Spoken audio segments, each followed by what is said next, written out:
the pain he does not feel.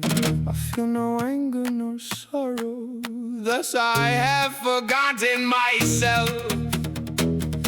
For the loss overcomes me so that my heart cannot think it, nor can any man until he experiences it know how great it is of Lord, borrow my good Lord.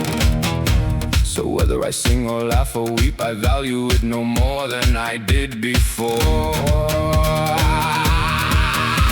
I wonder if I am enchanted or have fallen into error, that I cannot find his great worth, for he held us so honored, just as the magnet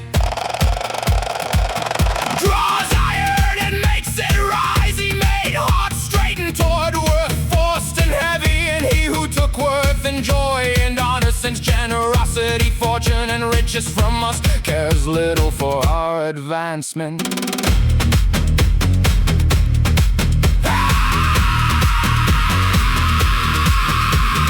How many he has disinherited who were all rich in his love, and how many died the day he was killed and buried? You never saw so many dead in one place. Even those who heard him named understood how to acquire, so present was his word.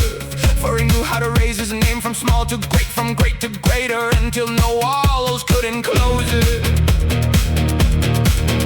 Oh, sweet and familiar Lord, how can I speak your praise? For like a springing river that flows more, the more it is channeled, your praise grows in thought, and I always find more to do, and your giving seemed to make your desire grow. The more seekers came, but God, how to a good giver, he gave you 1,000 times as much.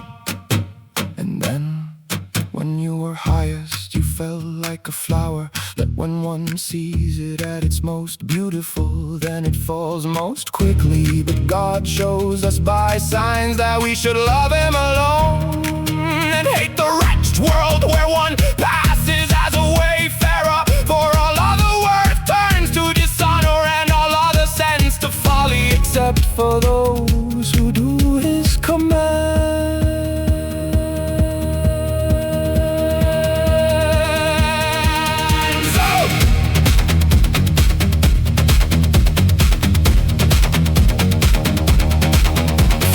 God, who takes no pleasure in the death of any sinner, but rather to kill their death you suffered your own in peace. Make him live there among the saints, since you did not want to leave him here, and deign to pray for him, Virgin, who prays for many to your Son, that he may help them. For all the best have hope, and your dear prayers are